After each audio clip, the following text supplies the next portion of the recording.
Bonjour, je m'appelle Christine et je suis l'organisatrice des Rondes des philosophes. Aujourd'hui, notre thème de réflexion est la mort. Comme il s'agit d'un sujet assez vaste à explorer, plusieurs rondes des philosophes y seront consacrées. Pour cette première ronde, sont réunis les philosophes qui vont se présenter maintenant. Bonjour, je m'appelle Épicure, je suis un philosophe du IVe et du IIIe siècle avant Jésus-Christ. Bonjour, je m'appelle Platon et j'ai vécu au 5e et 4e siècle avant Jésus-Christ. Bonjour, je m'appelle Baruch Spinoza et je suis un philosophe du XVIIe siècle.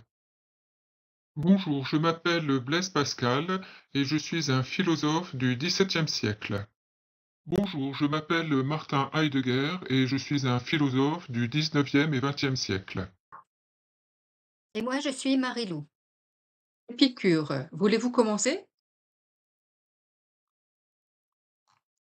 La mort, c'est juste la dissolution définitive de l'être.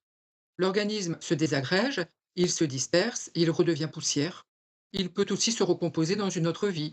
La mort, c'est juste une simple privation de sensation et elle n'est ni à craindre ni à espérer. Je ne suis pas d'accord avec toi, cher ami. Que fais-tu de l'âme? La mort, c'est le passage vers un au-delà par transmigration de l'âme, et de ce point de vue, elle peut être considérée comme une délivrance.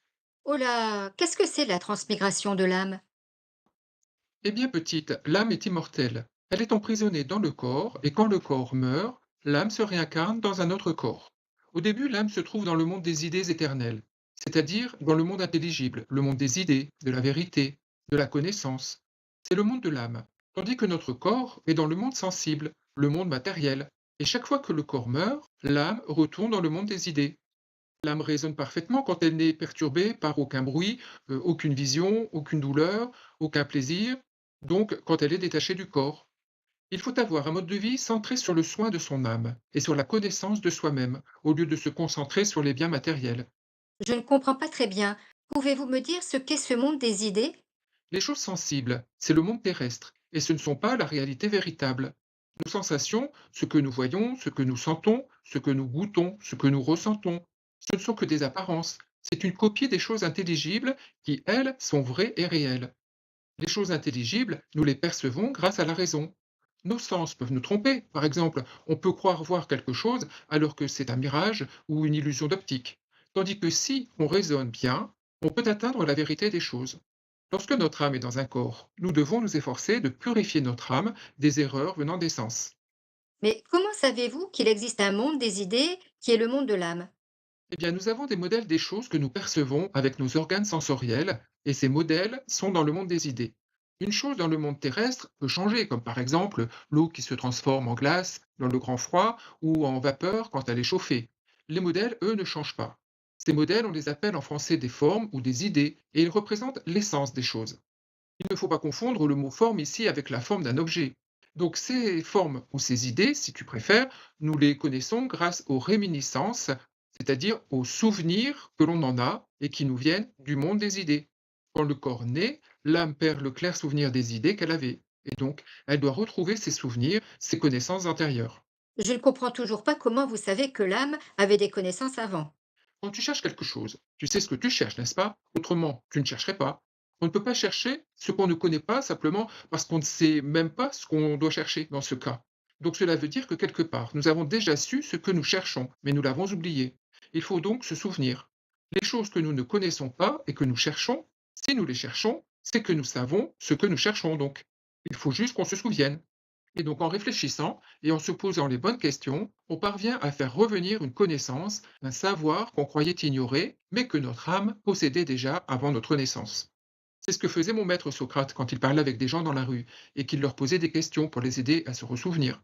Sa méthode s'appelle la maïeutique. Merci Platon pour toutes ces explications.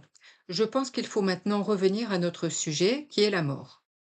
Eh bien, moi, je pense qu'il est inutile de penser à la mort. D'y penser, cela cause bien des tourments. L'âme est immortelle et elle s'éteint en même temps que le corps. Quand nous existons, la mort n'est pas là, et lorsque la mort est là, nous n'existons pas. Par conséquent, elle n'est rien pour nous. La mort, c'est l'expérience de la mort de l'autre, et c'est là que nous faisons l'expérience du deuil, de la perte. Et c'est aussi à ce moment qu'on pense à soi comme étant mortel aussi. Donc, puisque la mort n'est rien pour nous directement, inutile de se tracasser avec ça. Il faut profiter de la vie, tant qu'il est encore temps. Mais attention, je ne dis pas qu'il faut profiter de la vie en commettant toutes sortes d'excès. Au contraire, il faut vivre une vie frugale et éviter la souffrance suffit pour être heureux. Socrate disait: Je me réjouis de mourir pour que mon âme soit libérée de mon corps et qu'elle puisse contempler la vérité. La mort délivre des tourments du monde sensible, des maladies, de la douleur. La mort, on enterre seulement le corps. Et voici d'autres raisons d'espérer fermement que la mort est un bien. De deux choses l'une, ou bien celui qui est mort est réduit au néant et n'a plus aucune conscience de rien, ou bien, conformément à ce qui se dit, la mort est un changement, une transmigration de l'âme du lieu où nous sommes dans un autre lieu. Si la mort est l'extinction de tout sentiment et ressemble à un de ces sommeils où on ne voit rien, même en songe, c'est un merveilleux gain que de mourir. D'un autre côté, si la mort est comme un passage d'ici-bas dans un autre lieu, et s'il est vrai, comme on le dit, que tous les morts y sont réunis, peut-on imaginer un plus grand bien? Ce qui trouble les hommes, ce ne sont pas les choses, mais les jugements qu'ils portent sur ces choses. La mort n'est rien de redoutable, mais le jugement que nous portons sur la mort est redoutable. Je suis d'accord avec cela. La manière dont un homme conçoit la mort influence son existence. Pourquoi? Parce que c'est différent si on vit son existence en pensant qu'elle va forcément finir dans le néant ou si on pense que l'existence va aboutir à l'éternité. Donc, l'idée qu'on se fait de la mort détermine toutes les valeurs, toutes les priorités de l'existence. Il y a des hommes qui vivent sans se soucier un seul instant du problème de la mort. Cela m'étonne car ce qui caractérise l'essence de l'homme est de savoir qu'il est mortel et donc de pouvoir penser sa propre mort. Or, certaines personnes vivent comme si elles ne devaient jamais mourir. Pourquoi certaines personnes peuvent vivre comme si la mort n'existait pas alors qu'elle est toujours présente? L'homme comprend la mort comme un accident survenant constamment, comme un décès annoncé. C'est un événement qui se produit, et le plus souvent, on envisage la mort comme un événement qui se produit chez quelqu'un d'autre. Ça arrive aux autres. C'est comme vivre dans l'oubli de notre propre mort. Nous traitons les choses essentielles comme si elles étaient sans importance, et les choses non essentielles comme si elles étaient importantes. Ah oui, je l'ai déjà remarqué. Mais nous n'avons pas tous le même avis sur ce qui est essentiel ou non, et sur ce qui est important ou pas. Ce que je veux dire, c'est qu'au cours de notre existence, nous devons faire face à la maladie, à la vieillesse, à la mort. Quand un homme ne fait rien, il a le temps de penser à la mort, à sa condition d'être mortel. Alors pour éviter d'y penser, il se jette dans des activités sans fin et souvent sans réel intérêt. Ainsi, il évite d'y penser et même il oublie qu'il va mourir. C'est une fuite de soi-même dans l'agitation. Si on pensait tout le temps au fait qu'un jour on va mourir, ce serait plutôt déprimant. Oui, Marilou, nous avons conscience du caractère éphémère de l'existence et nous ressentons de l'angoisse à cause de cela. Qu'est-ce que c'est l'angoisse? C'est la même chose que la peur? Non, l'angoisse est une émotion forte qui nous saisit à la gorge, nous coupe la parole et nous arrache brutalement à la familiarité de notre environnement quotidien. Les animaux ne ressentent pas l'angoisse, mais seulement la peur. L'angoisse de la mort vient du fait de l'arrêt de l'existence. L'angoisse n'a pas vraiment d'objet, on ne sait pas vraiment de quoi on a peur. Tandis que lorsqu'on a peur, on sait de quoi on a peur. L'angoisse de la mort se transforme en peur de la mort. Et quand quelqu'un dit qu'il a peur de mourir, on a tendance à voir cela comme une faiblesse. Ah oui? Je ne comprends pas pourquoi vous dites cela. Connais-tu l'expression braver la mort? Oui, ça veut dire qu'on n'a pas peur de la mort. C'est comme si on la combattait et qu'on allait triompher contre elle, comme si on était mortel. Oui, c'est à peu près ça. Et dans le verbe braver, il y a brave, synonyme de courageux. Donc, quand on a peur de la mort, on n'est pas courageux, on est faible, parce qu'on ne cherche pas à braver la mort. Ah, je comprends maintenant. L'homme libre ne pense pas à la mort, mais à la vie. La mort n'est rien, c'est le néant. Or, on ne peut pas penser au rien. Et quand nous croyons penser la mort, en réalité, nous pensons à notre propre mortalité, c'est-à-dire au fait que nous sommes mortels. Qu'est-ce que l'idée de mort? L'idée de mort que nous avons n'est que le fruit de notre imagination. Nous ne savons pas ce qu'est l'idée de mort. Nous n'en avons une connaissance seulement imaginaire. Et c'est cette idée imaginaire qui nous empêche de vivre car nous en avons peur. En définitive, la mort est une partie de l'existence. C'est une possibilité qui va se réaliser à n'importe quel moment.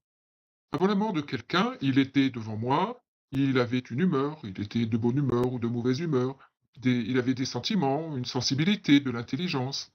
Et quand il meurt, il devient comme une chose inerte, un objet. Il est passé de être là à ne plus être là. Et quand autrui disparaît dans la mort, je deviens un survivant. C'est lui qui a fait l'expérience de la mort. Je l'ai peut-être vu mourir, mais je n'ai pas fait l'expérience moi-même de la mort. Et la mort d'autrui est une perte, mais je l'éprouve en tant que moi, je suis survivant. On dit que celui qui est mort continue à vivre tant qu'on ne l'oublie pas. Il vit dans notre cœur. Oui, on dit cela. C'est une manière de nier l'anéantissement de la mort à travers l'idée que le défunt continue à vivre, dans la mémoire des vivants, dans sa descendance, dans ce qu'il a pu réaliser, etc. Si je comprends bien, la mort, c'est triste et surtout ça fait peur pour ceux qui survivent, car soit la mort est le néant et on ne ressent plus rien et on ne pense plus, soit l'âme va quelque part dans un lieu où peut-être elle retrouvera d'autres âmes et elle sera bien. Je me demande si ça ne serait pas mieux de ne pas savoir qu'on est mortel. Souvent on dit que les autres êtres vivants ne savent pas qu'ils sont mortels comme les animaux. Pourtant, il arrive que certains d'entre eux montrent dans leur comportement qu'ils ont conscience de mourir bientôt. Par exemple, il y a des animaux qui se cachent pour mourir. Ou peut-être sont-ils juste sensibles à la mort imminente, la leur ou celle d'un autre individu ou de leur maître. En fait, les animaux n'ont pas conscience de leur finitude.